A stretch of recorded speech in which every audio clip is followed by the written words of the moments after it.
Voilà la question. Deux ramoneurs sortent d'une cheminée, l'un sort tout noir et l'autre tout blanc. La question donc est lequel des deux va se laver quoi? Forcément celui qui est tout noir, ça tombe sous le sens. Non, je suis désolé, tu n'es pas fait pour comprendre ce que le Talmud contient. Ah, je ne suis pas fait pour comprendre. Et pourquoi donc? Mais tu ne réfléchis pas à celui qui est sorti tout noir. Voit que l'autre est sorti tout blanc, alors forcément il croit qu'il est blanc. Ah, tu veux me dire que celui qui est sorti tout blanc voit que l'autre est tout noir, alors il se croit aussi noir que lui, et donc celui qui est blanc va se laver, pas celui qui est noir? Non, décidément, tu ne réfléchis pas. Celui qui est blanc, qui se croit noir, envoie un noir qui se croit blanc, alors que le noir envoie un blanc qui se croit noir. Ben oui, d'accord, dans ce cas alors, qu'aucun des deux n'aille se laver. Et pourquoi pas que tous les deux aillent se laver? Oui, je pose la même question, tu poses la même question, tu poses la même question, mais enfin, depuis quand tu veux que d'une même cheminée puisse sortir un ramoneur tout blanc et un second tout noir? Oui, c'est une bonne question, c'est une bonne question. Non, le Talmud n'est pas qu'un livre de devinettes. Il est bien pire que ça. Ou bien mieux. Question de point de vue.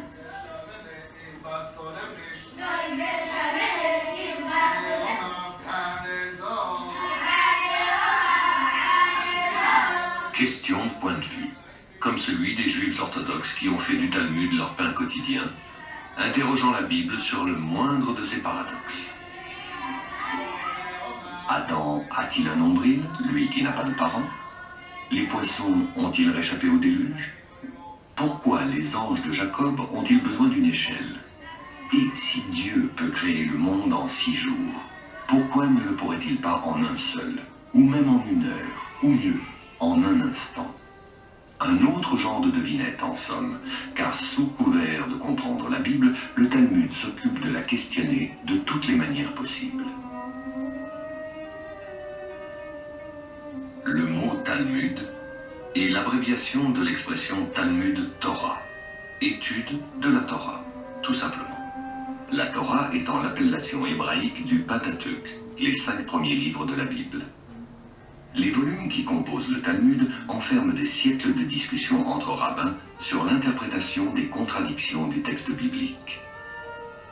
Pour eux, la Bible ne serait qu'une immense métaphore, à partir de laquelle il conviendrait d'extirper un mode d'emploi de la vie de tous les jours.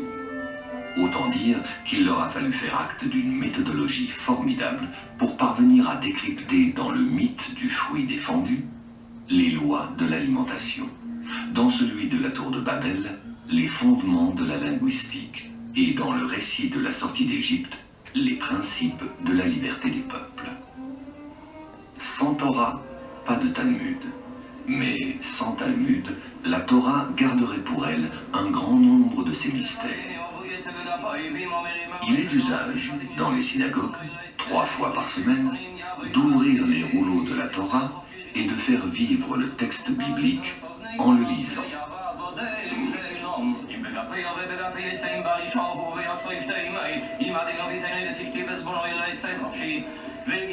Mais donner vie au texte, c'est également en découvrir les interprétations possibles. Telle est la part du Talmud. Durant des siècles se sont accumulées les interprétations des sages. Aussi, plus qu'un livre, le Talmud se présente davantage comme un assemblage de plusieurs livres se succédant au cours des temps.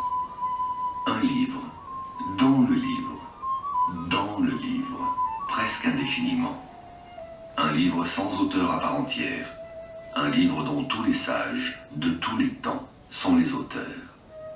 Pas un champ du savoir humain ne sera laissé de côté, car la Torah elle-même les contient tous, même si cela n'est pas apparent au premier coup d'œil. Le Talmud dit « Mon enseignement est pareil à la mer. Tu dois t'y plonger pour apprendre à nager. » Ainsi en est-il de la Torah. Seul celui qui s'y plonge, courant le risque de s'y noyer, pourra apprendre ce qu'elle est. Un océan de lumière. C'est ainsi que le Talmud considère la Torah. Il s'immerge en elle pour en découvrir les profondeurs. Au fil du questionnement, il finit par toucher aux sujets fondamentaux de la cause première, des liens de l'éphémère et de l'éternité, et tant d'autres dimensions essentielles que la philosophie ou la science traiteront aussi à leur manière. Mais loin de l'austérité de la philosophie et de la science, le Talmud sait aussi rire de lui-même. Je reprends. Celui qui est blanc envoie un noir qui voit un blanc qui se croit noir. Et celui qui est noir envoie un blanc qui voit un noir qui se croit blanc. Comment? C'est simple, c'est pas si simple, mais non, c'est simple. Celui qui est blanc voit bien que sa main est blanche, et celui qui est noir voit bien que sa main est noire. Tu veux me dire quoi? Que celui qui voit que sa main est propre ne va pas se laver? Oui. Et que celui qui voit que sa main est sale va se laver? Trop facile. Donc tu sais, tu peux être propre et avoir encore envie de te laver, tu peux être sale et ne pas avoir envie du tout de te laver. Regarde-toi par exemple. Nous sommes en 70 de l'ère chrétienne. Titus a fait raser le temple de Jérusalem et les troupes romaines occupent la ville sainte. Les sages, pour la plupart, se sont réfugiés au nord, en Galilée, à Tibériade. Par réaction à l'invasion romaine, désireuse de mettre un terme au judaïsme, un groupe de sages va entreprendre l'un des plus remarquables développements de cette culture juive en décidant de l'élaboration du Talmud. Et ce, sous l'égide de Rabbi Yehuda Hanassi, chef spirituel du peuple juif à l'époque, lumière parmi les siens. Il repose aujourd'hui au cœur de la Galilée, dans le berceau même de son œuvre, le Talmud. Jusque-là, les sages, génération après génération, répétaient de mémoire les dialogues des maîtres anciens, auxquels s'ajoutaient leurs propres commentaires. Une sorte de mémoire collective qui risquait de finir par se disséminer et se perdre, étant donné le volume des opinions qui ne cessait de croître. Pour éviter un pareil drame, Rabbi Yehuda Hanassi prit l'initiative de faire compiler par écrit près de 2 siècles d'enseignements, demeurés jusque-là transmis par la mémoire. Cette première somme, il en décida le cadre, la forme et les limites, et la nomma Mishnah. Mishnah signifiant répétition, du fait qu'il s'agissait de répéter cette fois par écrit ce que la mémoire ne suffisait plus à retenir. Cet énorme travail ne fut terminé que 2 siècles après sa mort. La Mishnah consiste en la première partie du Talmud et sera donc achevée en 220 de l'ère chrétienne. Le Talmud s'organisera selon l'agencement que Rabbi Yehuda Hanassi donna à la Mishnah. 6 ordres, recouvrant tout l'éventail du champ de la connaissance. 6 ordres, eux-mêmes divisés en 63 traités, eux-mêmes divisés en 523 chapitres, qui font du texte biblique un véritable traité de vie. Dieu fit le monde en 6 jours. Rabbi Yehuda le rangea en 6 ordres. 6 ordres comme les 6 directions du monde. 6 ordres comme les 6 jours de la création. 6 ordres qui condensent tout ce dont l'esprit de l'homme peut se prévaloir. En 6 ordres, le Talmud prétend englober tout le savoir possible, comme 6 directions définissent les limites d'un univers. 6 ordres manuscrits qui deviennent la référence des lois et des coutumes du monde juif. 6 ordres qui proposent rien moins qu'un mode d'emploi du monde. Zéraïm, l'ordre des semences, où sont débattues les lois de la germination et donc des principes de la vitalité sous toutes ses formes. Moed, l'ordre des fêtes, où sont débattues les lois du temps, du calendrier et des cérémonies festives. Nashim, l'ordre des femmes, où sont évoquées les lois du droit matrimonial et du droit civil en général. Nézikin, l'ordre des dommages, y sont débattues législation pénale, civile et criminelle et les lois de l'idolâtrie.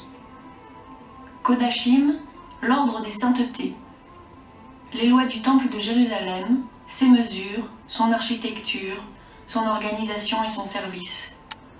Théorote, l'ordre des puretés. Y sont débattues toutes les lois de la pureté rituelle.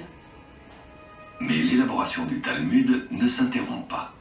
Les sages continuent perpétuellement de questionner le texte. La Mishnah va se trouver progressivement augmenter de nouveaux questionnements qui s'accumulent au cours des siècles, auxquels on donnera le nom de Gemara. Gemara signifie complément. Au fil des temps, ce complément va prendre une place largement prépondérante au point de représenter plus de 90% de l'ensemble du Talmud. Ainsi, du 3e au 7e siècle, le Talmud, suivant les 6 ordres initiés par Rabbi Yehuda Hanassi, va prendre sa forme complète, la Mishnah en langue hébraïque, suivie de la Gemara en araméen, la langue que parlaient tous les talmudistes de l'époque. Suite à l'invasion romaine, de nombreux sages juifs s'étaient établis en territoire babylonien, ce qui explique que le Talmud se soit développé parallèlement en 2 endroits, Israël et Babylone, ce qui donnera naissance à 2 Talmuds.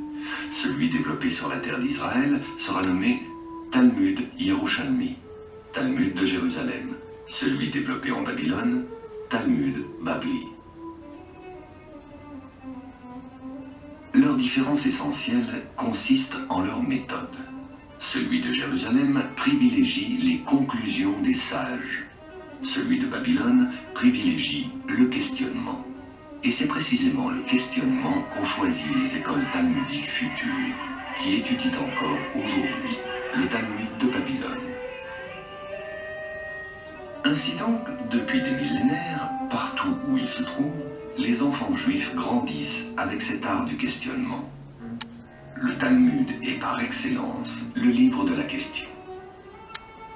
Qui a des questions ? Demandait un jour un rabbin. J'ai tellement de réponses. Il faisait allusion à son Talmud. Mais le Talmud ne se contente pas de répondre aux questions. Il forge l'esprit à la dialectique, qui peut parfois prendre des tournures inattendues. Mais celui qui est blanc, il a peut-être une autre cheminée à ramener, surtout si ce n'est pas la fin de sa journée. Alors, pourquoi il irait se laver tout de suite? Cela n'empêche, on peut avoir envie de se laver, même si on ne voit pas que l'on est sale. En fait, on se sent sale. On peut se sentir sale, se sentir toujours sale. Non, mais là, tu me parles d'un névrosé, un ramoneur névrosé qui se sentirait toujours sale, obsédé par la propreté. Enfin, cela selon le Talmud de Babylone, puisque celui de Jérusalem ne s'embarrasse pas d'autant de détours. Tu le sais bien, ça. Alors peut-être que celui qui est blanc vient de Jérusalem, tout simplement, et celui qui est noir vient de Babylone, non? Qu'est-ce que tu penses?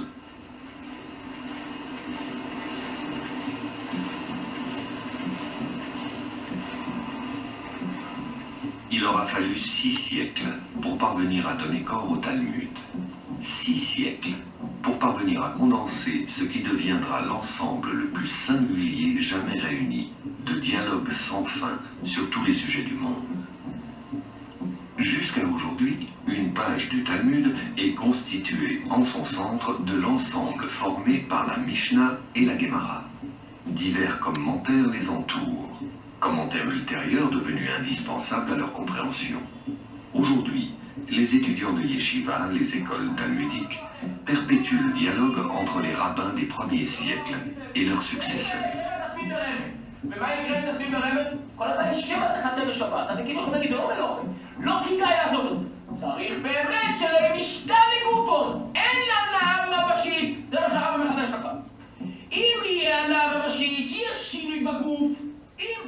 Au sein de la yeshiva, l'art de la controverse est au service de l'étude de la loi pratique quotidienne. Mais avant toute chose, le Talmud développe l'esprit d'analyse, aiguise le sens critique, repousse les frontières de l'absurde le plus loin possible, toujours dans la perspective de rendre optimale la pensée et ses contradictions.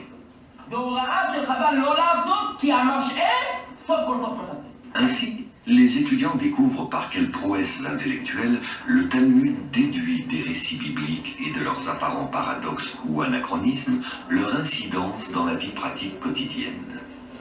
Le texte biblique est aussi perçu comme métaphore, parce que la langue hébraïque est une langue à tiroir. Un seul mot peut avoir plusieurs sens, donc plusieurs niveaux d'interprétation. Qu'importe qu'Adam et Ève aient un nombril. Adam, en hébreu, veut dire « je suis du sang » et Ève, « je suis vivante ».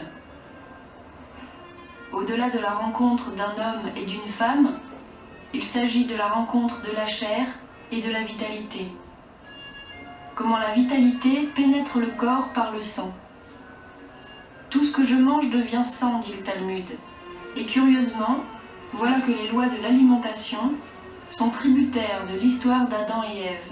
C'est bien la première chose qu'ils firent une fois créés. Ils se mirent à manger, comme le nouveau-né, à peine sorti du ventre de sa mère. Manger implique que l'on fasse attention à ce que l'on mange, dit le Talmud.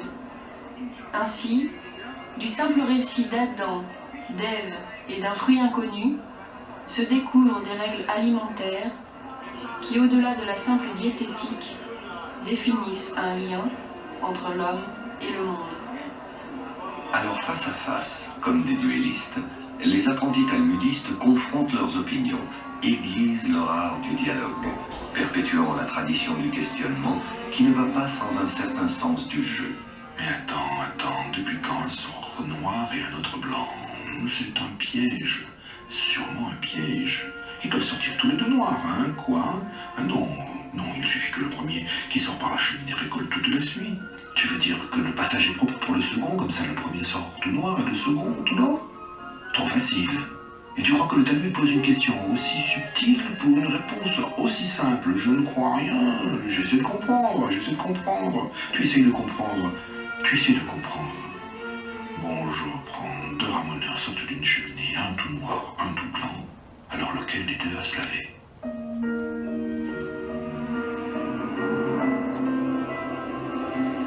Mais la véritable grandeur de ce livre, c'est qu'il est aussi l'histoire d'un peuple. Le Talmud raconte les Juifs, et les Juifs, le Talmud.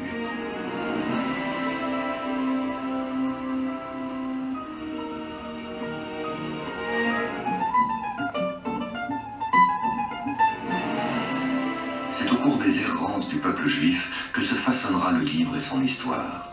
Celle de son contenu se mêle aussi à celle de son invention, de ses manuscrits, de son imprimature. L'histoire du Talmud doit être perçue comme l'histoire d'un peuple. Du Sinaï, Moïse reçut la Torah. Du Sinaï, et non pas au Sinaï, fait remarquer le Talmud. Comme si le Sinaï lui-même était l'instigateur du don de la Torah à Moïse et de Moïse aux hommes. La nuance faisant non plus du Sinaï une simple montagne, mais il y a un lien intime entre le mot Sinaï et le mot Sinat qui veut dire la haine. De la haine, Moïse reçut la Torah, dit le Talmud. Mais de quoi s'agit-il? Voici comment il conviendrait d'interpréter les choses. De la haine des hommes entre eux s'impose la nécessité de la Torah. Torah, livre de paix.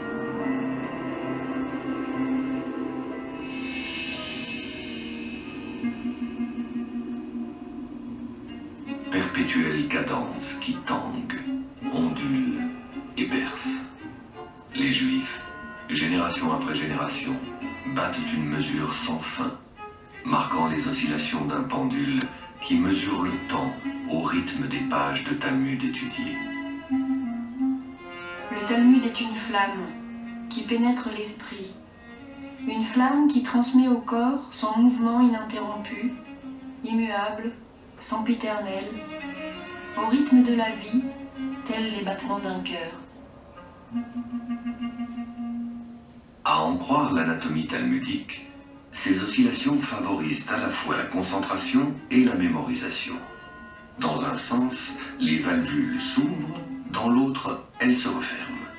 Dans un sens, la compréhension s'active, dans l'autre, la mémorisation. Mais dans le courant du Xe siècle, le déclin de Babylone, qui succéda au déclin de la Palestine romaine, contraignit les talmudistes à émigrer pour d'autres contrées. Au cours de leur périple, des multitudes d'ouvrages viendront poursuivre l'œuvre des premiers talmudistes. Les bibliothèques juives ne cesseront de s'enrichir des questionnements de ceux qui s'appliqueront à contribuer à son invention perpétuelle. Le Talmud demeurant tout au long des âges un processus créatif ininterrompu. De Jérusalem et de Babylone, le Talmud entame son long exil. Constantinople, Salonique, Corfou, Messine, Syracuse, la côte africaine.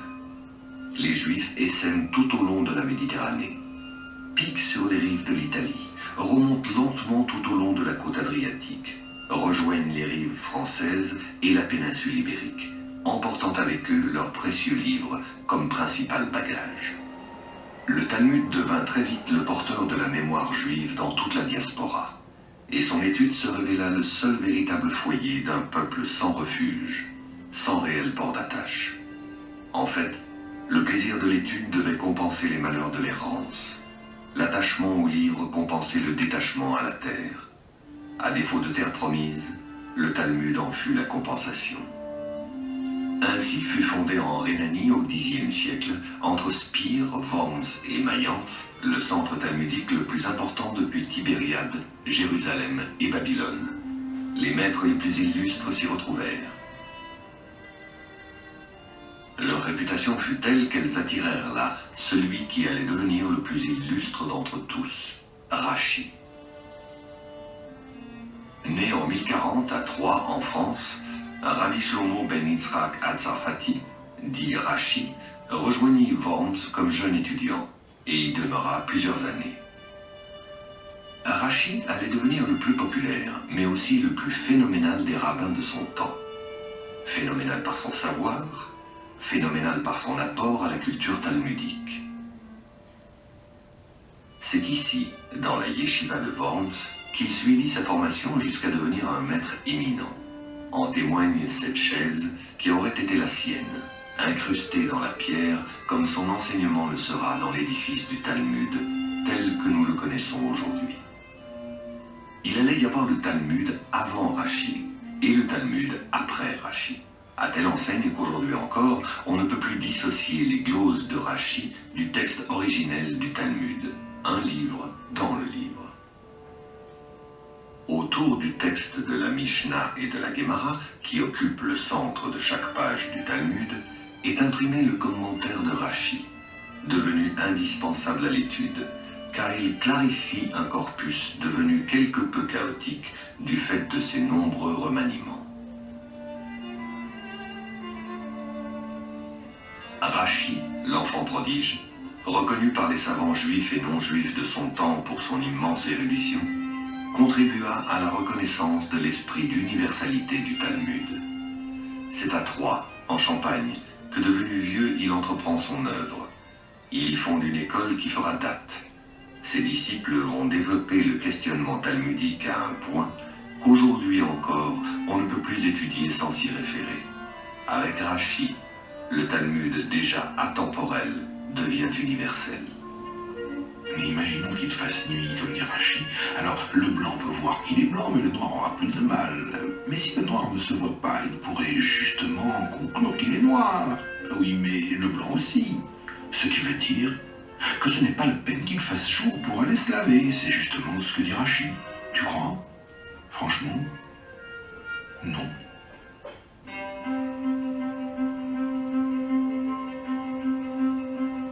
Un océan de lumière.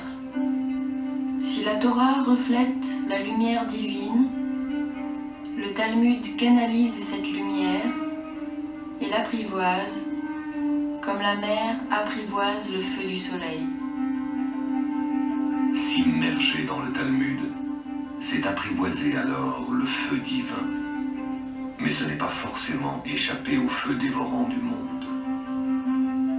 Durant l'année 1240, Nicolas Donin, un juif français, converti, devenu dominicain, dénonça au pape Grégoire IX les erreurs et les falsifications qu'il attribuait au Talmud. À son avis, celui-ci contenait des blasphèmes contre le Christ, la Vierge Marie, les anges et les saints de l'Église. Grégoire IX, qui avait dès cette époque fixé les règles de l'Inquisition pontificale, estima de son devoir de poursuivre les hérétiques. Le Vatican demanda expressément au roi de France Louis IX, dit Saint-Louis, de mettre fin à la perfidie des Juifs en supprimant tous les exemplaires du Talmud. Saint-Louis ordonna que tous les manuscrits juifs fussent jetés au feu. Le brûlement du Talmud eut lieu en 1244 à Paris. Il fut suivi de nombreux autres les années suivantes en application de la législation royale. Le Talmud sera solennellement condamné le 15 mai 1248 comme œuvre du diable, blasphématoire. La répression fut si violente que cela mit un terme au talmudisme français. Et le Talmud reprend son errance, cette fois jusqu'en Espagne. Depuis le IXe siècle, date du déclin de Babylone, l'Espagne est musulmane. Pourtant, pas une de ces grandes cités qui n'abrita quelque éminent talmudiste. Cordoue, Tolède, Séville, Barcelone, Grenade. Les Juifs y résidaient en parfaite tranquillité et l'étude du Talmud y était prospère. Comme en témoigne la cathédrale de Cordoue, bâtie au cœur de l'ancienne mosquée, l'Andalousie de cette époque demeure encore le symbole de la concorde entre les communautés. En ces temps, musulmans, chrétiens et juifs faisaient bon ménage. À l'ombre de la mosquée, à l'ombre de l'église, dans les ruelles de la Juderia, au sein de la communauté talmudique, va poindre une nouvelle lumière.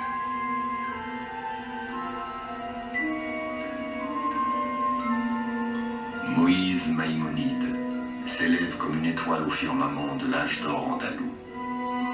Né à Cordoue en 1135, il va devenir la plus haute figure intellectuelle du judaïsme médiéval espagnol. Ses œuvres, parmi lesquelles Le Guide des Égarés, ont acquis une grande importance aux yeux de tous, juifs, musulmans et chrétiens. Son code de la loi, le Mishneh Torah, a joué un grand rôle dans les écrits des philosophes de tous bords et des érudits religieux de toutes obédiences, et ce, pendant des générations. Celui qui lira mon livre connaîtra toute la Torah et tous ses commentaires, disait Maïmonide de son Mishneh Torah. Rachi en France, Maïmonide en Espagne, étaient tous deux animés par le même souci d'universalité. Tous les deux souhaitaient faire sortir le Talmud de la seule synagogue afin de le rendre disponible au plus grand nombre.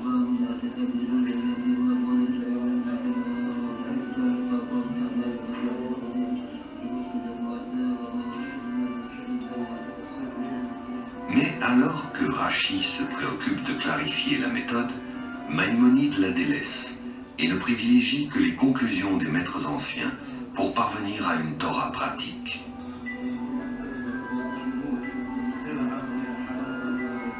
Mon but est d'être aussi concis que complet, dit Maïmonide, afin que le lecteur puisse être directement orienté sur tout ce qui a été institué et confirmé par le Talmud, sans avoir affaire à toutes les discussions des sages qui pourraient lui troubler le raisonnement. Tout cela afin que l'on n'ait pas besoin d'un autre livre que le mien. Astronome, mathématicien, botaniste, médecin de Saladin, Maïmonide passa son existence à conseiller les grands de son temps, comme les plus humbles. Par son génie, il révéla aux yeux du monde à quel point la science talmudique pouvait être universelle. C'est à Tibériade qu'il repose, lieu même de la naissance du Talmud. Maïmonide rejoint ainsi ses illustres ancêtres. Ce n'est qu'au début du XIIIe siècle que les chrétiens unissent leurs forces pour reprendre l'Espagne aux musulmans. C'est la Reconquista. L'unification de l'Espagne fait suite au mariage d'Isabelle la catholique et de Ferdinand d'Aragon en 1474. Elle aboutira en janvier 1492 à ce que les musulmans soient définitivement expulsés. Pris dans la tourmente de l'Inquisition renaissante, sur ordre du Vatican, les Juifs aussi seront chassés d'Espagne la même année. Ils fuient en sauvant des désastres leur seule véritable richesse, le Talmud. Chassés d'Espagne, les Juifs et leur Talmud se dispersent. Parmi les destinations privilégiées, Venise. Pourquoi Dieu disperse-t-il son peuple sur la surface du monde ? Demande le disciple. Pour que la lumière de sa Torah illumine en tout endroit, répond le sage. Et pour cela les Juifs sont chassés dans la violence ? Rétorque le disciple. Plus grande est la lumière, plus sa mise au monde est douloureuse, répond le sage, les yeux emplis de larmes. Venise bénéficie d'une relative indépendance de l'Église. Ce sera pourtant le premier ghetto de l'histoire en cette fin du XVe siècle. Ghetto, mot vénitien venant de l'italien gettare. C'est à l'endroit où l'on jetait les pièces de fonderie inutilisées que le doge de Venise consent à laisser les Juifs s'installer.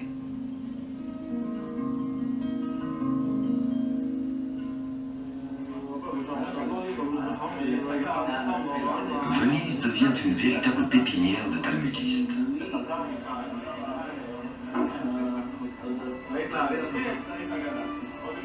Venise, étape essentielle de l'histoire du Talmud. C'est là qu'en sera imprimé pour la première fois le texte intégral. Nous sommes en 1519.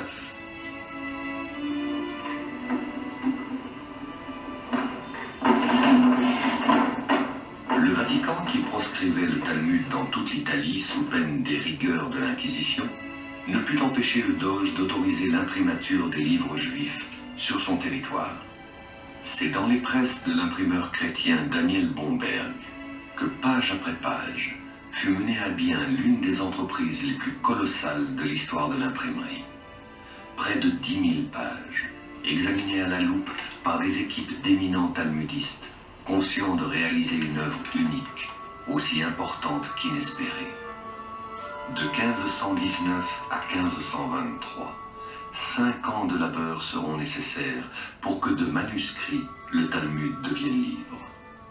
Bomberg ne regarda pas à la dépense, soucieux que son édition du Talmud atteigne la perfection. Son œuvre devait faire date, puisqu'elle demeura la seule référence pendant près de 4 siècles.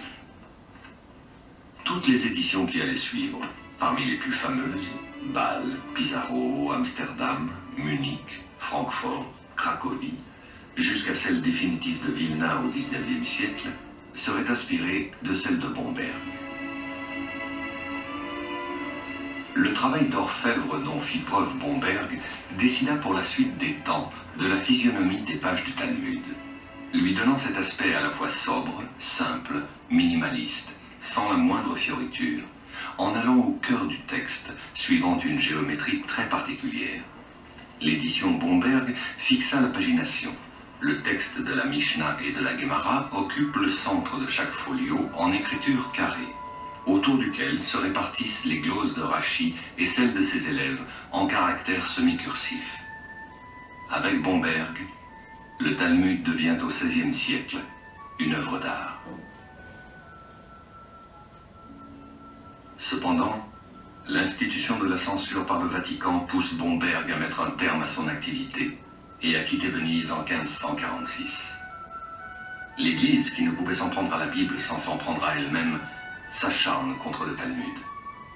À ses yeux, les Juifs ne sont plus le peuple de la Bible, mais le peuple du Talmud, cultivant un esprit anti-chrétien, un esprit diabolique. Tous les arguments que l'Église élèvera contre le Talmud et son contenu s'avéreront évidemment sans fondement.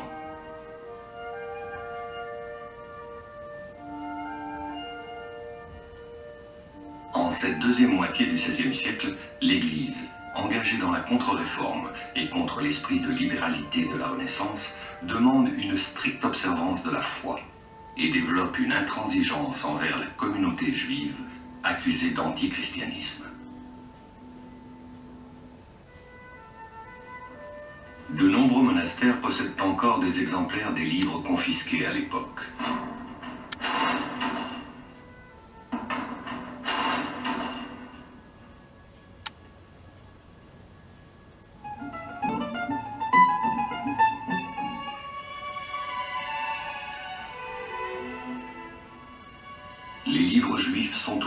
serait sulfureux pour l'Église.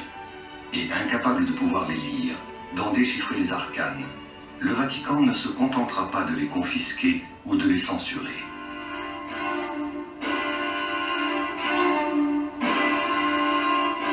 En 1553, le Vatican émet à nouveau l'ordre de jeter aux flammes les livres juifs.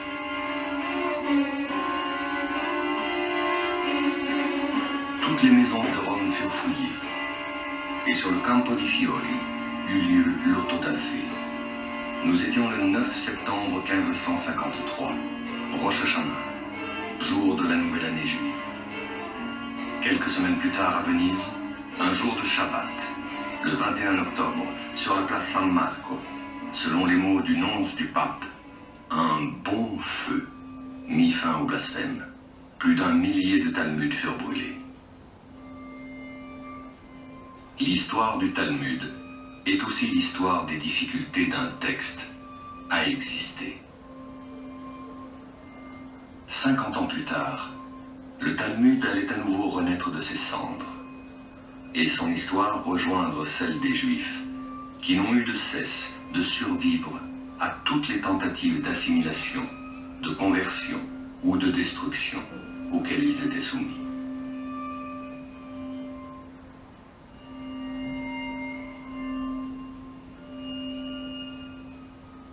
Oui, le noir envoie un blanc qui se croit noir, mais ce noir se croit blanc sans se douter que le blanc se croit noir. Mais est-ce qu'un blanc qui se croit noir est plus blanc qu'un blanc qui se croit blanc? Oui, c'est comme si on demandait « Est-ce qu'une bougie éclaire davantage dans une cave obscure alors qu'il fait nuit dehors plutôt que s'il faisait jour ?» On disait qu'il faisait nuit, justement. Comment veux-tu que 2 ramoneurs ramonent la nuit? Pourquoi ils n'auraient pas le droit de travailler la nuit? Tu peux me dire, ce ne sont pas des hommes libres? Mais qu'est-ce que la liberté vient faire ici? Ce sont les travailleurs qui font honnêtement leur boulot, et pour bien le faire, il faut qu'ils fassent jour, c'est tout. Bon, on dit, ils ont commencé le jour, ils ont pris du retard, il fait nuit quand ils sortent de la cheminée. Alors ce serait l'hiver, la nuit tombe plus tôt, parfaitement. Alors dans ce cas, oui, ça se complique. Comment voir qui est propre, qui est sale en hiver? Mais qui ramène l'hiver? Cela s'appelle le pile-poule, la manie de discuter presque jusqu'à l'absurde. Et c'est en Pologne qu'il est né cet art du pile-poule, sous l'influence de Jakub Polak, installé à Cracovie vers 1500. Dans son enseignement, Jakub Polak s'attache à déployer toutes les ressources de la plus fine et plus subtile dialectique, à argumenter sur tout et à propos de tout. Le pile-poule, de l'hébreu pilpel, le piment. Mais on ramène avant l'hiver, à l'automne. Mais la neige peut tomber avant l'hiver. Ils sont tous les deux noirs, mais l'un se couvre de neige, il est tout blanc. Mais parfois la neige est sale, elle est noire. Alors de la neige noire peut cacher celui qui est blanc, et de la neige blanche peut cacher celui qui est noir, parfaitement. Alors lequel des deux va se laver? Parfaitement. Mais le pile-poule a eu ses détracteurs. À Vilna, la Jérusalem du Nord, vivait un savant talmudiste, Eliyahu Kramer, né en 1720, mort en 1797, qui aujourd'hui encore est vénéré sous le nom de Gaon, génie, par les Juifs de Lituanie, et d'ailleurs. Il ne dormait pas plus de 4 heures par nuit, et pour s'adonner sans relâche à l'étude, il attachait ses pailles au plafond et gardait les pieds dans une bassine d'eau glacée pour éviter de s'endormir. D'un caractère élevé, d'une intelligence remarquable, d'une science profonde, le Gaon de Vilna occupait un rang à part parmi les rabbins. Il s'appliquait sans relâche à comprendre le texte et à le soumettre à une sérieuse critique, sans chercher à pousser l'art de la dialectique, qui, à son sens, relevait davantage de l'ergotage que de la vraie réflexion. Son impact fut considérable dans toute l'Europe de l'Est. Il a fondé le modèle des écoles talmudiques modernes et influencé des dynasties de maîtres illustres. L'édition définitive du Talmud, que l'on utilise encore aujourd'hui, est celle faite à Vilna en 1880. Enrichie de nombreux commentaires, elle condense l'enseignement des maîtres modernes et s'inscrit dans la lignée de réflexion du Gaon.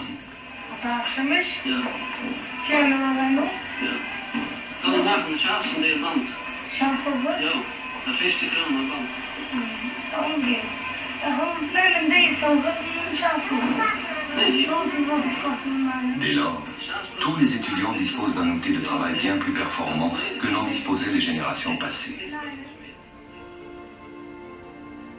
De la Pologne à l'Autriche, de la Hongrie à l'Italie, de l'Espagne à l'Angleterre, de l'Allemagne à la France, de la Lituanie à l'Ukraine, on peut dire qu'il ne fut pas une contrée d'Europe qui ne participa à l'invention du Talmud. Ainsi, durant près de 8 siècles, le Talmud habita l'Europe, aussi bien l'Europe des villages et des ghettos que celle des capitales et des principaux centres de la vie intellectuelle. Durant toutes ces années, le Talmud connut une production intense de commentaires et une floraison d'écoles qui façonnèrent la culture juive dont allait hériter la modernité.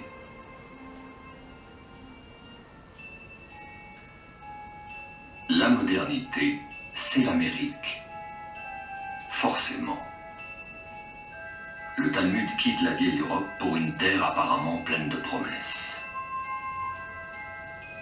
Dès le lendemain de la Grande Guerre, et durant les années 20 et les années 30, de nombreuses familles débarquèrent sur le Nouveau Monde. Le Talmud accoste en terre étrangère. Et comme il se doit, l'une des premières choses que font les Juifs quand ils s'installent, c'est imprimer leurs livres. Une manière de marquer leur territoire, fût-il provisoire. La tentation de l'assimilation étant bien plus vive qu'en Europe, le Talmud court le risque de se voir rapidement délaissé. Et pour prévenir les dangers de cette nouvelle donne, les premières écoles vont éclore très vite dans la lignée de celles du vieux continent. Le Talmud prend racine au sein d'une modernité encore déroutante.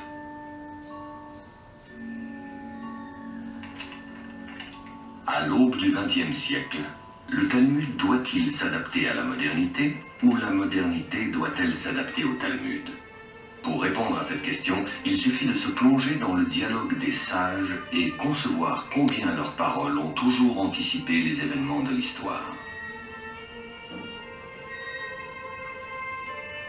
L'école de Shammai et l'école de Hillel se disputèrent pendant 2 ans et demi au sujet de l'homme.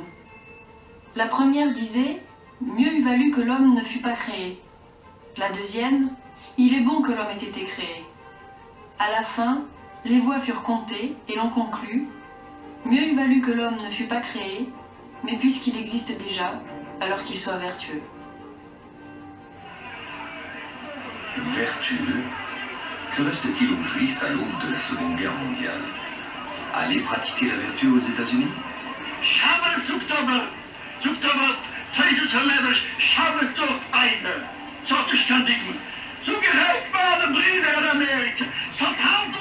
Mais certains doutent que l'Amérique soit un centre de vertu. Condamnés à une forme de clandestinité, enfermés dans leur ghetto, leur Talmud pour seul refuge, le sort des Juifs en Europe centrale au XXe siècle peut donner argument à l'opinion selon laquelle mieux valut que l'homme ne fût pas créé.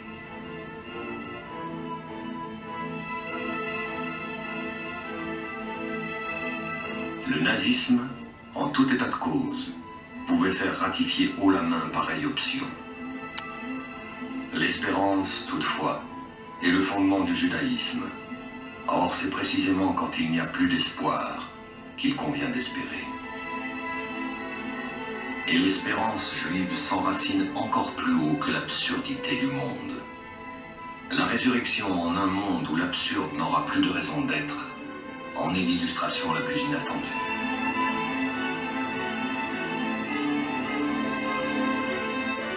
Le Talmud raconte l'histoire d'un empereur romain qui envoyait les Juifs à la mort. Il interpella l'un des sages avant de le livrer à ses bourreaux et lui dit « Je ne comprends pas comment vous, Juifs, pouvez croire à la résurrection des morts. » La plus jeune fille du sage répondit à sa place. Elle dit aux Romains « Tu n'existais pas, et à présent tu existes. Cela ne t'étonne pas, mais moi m'émerveille à chaque instant. Aujourd'hui tu existes, et tu t'étonnes qu'un jour tu puisses exister à nouveau? Eh bien moi, cela ne me surprend pas. » Le Talmud évoque la résurrection des morts de façon imagée, mais s'en fait lui-même l'illustration concrète. En effet, combien de fois est-il revenu d'entre les flammes? Là encore, malgré l'ampleur du désastre, le peuple survécut, le livre aussi. Le Talmud ne dit-il pas on apprend plus des morts que des vivants, puisque les vivants transmettent les enseignements des morts, et en cela, ils les ramènent à la vie. Les cimetières ne sont-ils pas nommés Beth Araim, maison des vivants? Les cimetières semblent des bibliothèques à ciel ouvert. Le Talmud y a laissé des pages de son histoire parmi les plus fameuses. Il y a fait autrefois germer la sagesse. Mais celle-ci n'a pas disparu. Elle est encore là, prête à naître à nouveau.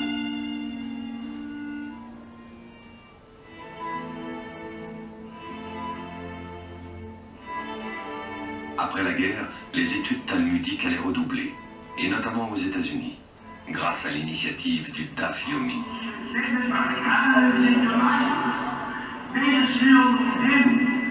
Au rythme d'une page par jour, il faut un peu plus de 7 ans pour lire les 2711 pages de l'édition moderne du Talmud. Un exercice auquel se livrent de par le monde tous les talmudistes dignes de ce nom, associés au programme Daf Yomi. Autrement dit, une page par jour. Le principe de l'étude d'une page quotidienne du Talmud fut initié par le rabbin Meir Shapiro, le 11 septembre 1923, à Lublin, en Pologne. Le Talmud serait cette terre spirituelle où les Juifs pourraient au même instant, partout dans le monde, être réunis par une étude commune. En 2005, le Madison Square Garden de New York réunit plus de 46 000 personnes, reliées par satellite aux autres communautés du monde, pour fêter la 11e clôture de l'étude du Talmud, 11 cycles de 7 ans et demi. Un nouveau genre de talmudistes est en train d'apparaître, reprenant la voie de leur père. Comme au sommet des tours de Manhattan, où hommes d'affaires, avocats, banquiers décident de s'adonner à l'étude quotidienne du Talmud avant de rejoindre leur bureau. Une manière de se ressourcer. Puisque la réflexion talmudique a les moyens de répondre aux problématiques posées par la modernité. N'est-il pas dit que Dieu fait le monde en 6 jours et qu'il se repose le 7e? Or, aujourd'hui, l'humanité entière travaille durant 6 jours et se repose le 7e. N'est-ce pas un signe de la modernité de la Torah? Demande le Talmud.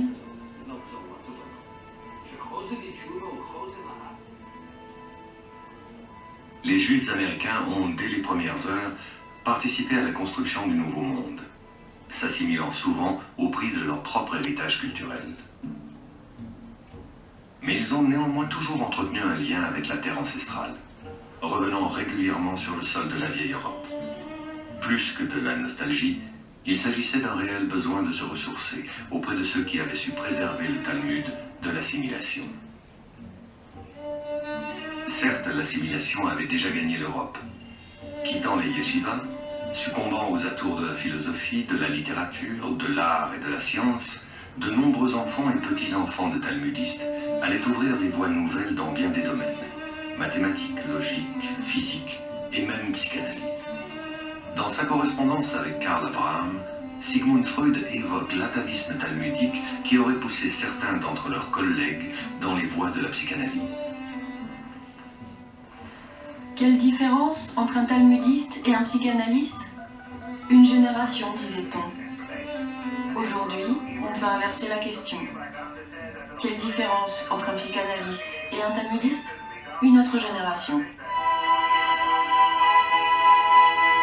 Une génération pourtant à laquelle on avait arraché violemment le Talmud des mains pour le jeter au feu.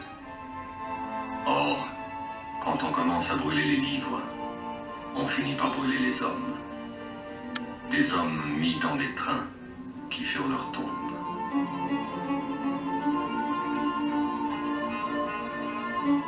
D'autres trains, aujourd'hui, ont pris leur revanche.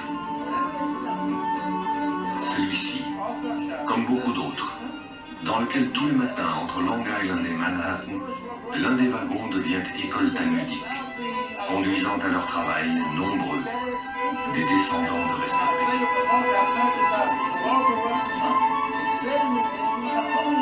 Le Talmud stimule l'esprit.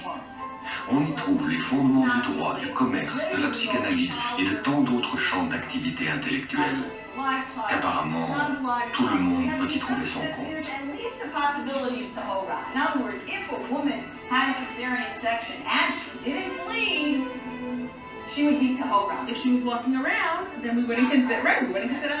D'où savons-nous que la femme est l'inspiratrice de l'homme? De ce qu'il est dit, Dieu dit à Abraham, écoute la voix de ta femme Sarah. De cela, les sages ont déduit que si la femme étudie, elle peut aller beaucoup plus loin que l'homme. Est-ce pour cela qu'il l'a dispensée de l'étude? La modernité aura au moins gagné en élèves. Les femmes jusque-là maintenues dans une certaine discrétion, pour ne pas dire une quasi-distance au Talmud, s'y appliquent aujourd'hui chaque jour davantage. Leurs aînés se sont contentés d'en entendre parler. Tous les juifs ont compté des talmudistes parmi leurs ancêtres. Freud évoque le Talmud de ses pères. Marx était issu d'une lignée de plus de 14 générations de talmudistes. Einstein parodie le Talmud sans le savoir en découvrant les lois de la relativité. Kafka avait le regret de ne pas l'avoir étudié. Innombrables sont ceux parmi les fondateurs de la pensée moderne qui, d'une façon ou d'une autre, lui sont redevables. Même si la tradition talmudique fut parfois délaissée, parfois reniée ou bannie, la machine Talmud ne s'est jamais enrayée. À New York, les éditions ArtScroll traduisent sans relâche. Rabbi Sherman est l'un de ces artisans qui, par leur travail de traduction, participent à cette continuité de l'invention du Talmud. Aujourd'hui, le Talmud existe en anglais, en russe, en français, en espagnol, comme si la dernière phase de cette invention était précisément d'être lisible dans toutes les langues, abordable au plus grand nombre. C'est la tâche que s'est fixée Adin Steinsaltz, qui dirige l'Institut des textes talmudiques de Jérusalem. Il est l'auteur d'une nouvelle traduction détaillée qui s'évertue de signifier en quoi le Talmud est toujours d'actualité. Dispenser la lumière au plus grand nombre. Pour ce faire, le Talmud trouve des voies nouvelles que ni Rabbi Yehuda Hanassi, ni Rashi, pas plus que Maïmonide, n'auraient jamais soupçonnées. Rashi nous explique, c'est-à-dire comme ce or qui est le matin, Yizrach Shemesh, c'est-à-dire le soleil brillera pour les tzadikim dans le monde futur. C'est-à-dire que les tzadikim sortiront de l'obscurité au monde futur comme le or qui est le matin. Internet, à sa manière, répète le geste de Hanouka. Hanouka, la fête des lumières. Une fois par an, il s'agit d'allumer des lumières à l'extérieur de la maison, comme symbole du partage de l'espérance en un monde meilleur. Un monde rendu meilleur par la connaissance. Connaissance qui doit sortir de la clandestinité. Telle la flamme de Hanouka, la lumière du Talmud n'a cessé au cours de son histoire d'éclairer dans l'obscurité. שכולם ילדים ממני יראו שהמלך משלם גם מס, גם הם ישלמו את המיסים, גם הקדושים ברוך הוא אותו דבר. בדרבנן נמי, כיוון דמצווה הוא משום לזכר למקדש. Le jour commence par la nuit. Comme il est dit, il y eut un soir, il y eut un matin, ce fut le premier jour. Il en va de même de notre propre vie. Elle commence dans l'obscurité du ventre de la mer, pour s'achever à la lumière du monde. Mais certains disent, la nuit, c'est ce monde dans lequel nous vivons. Le matin sera le monde futur.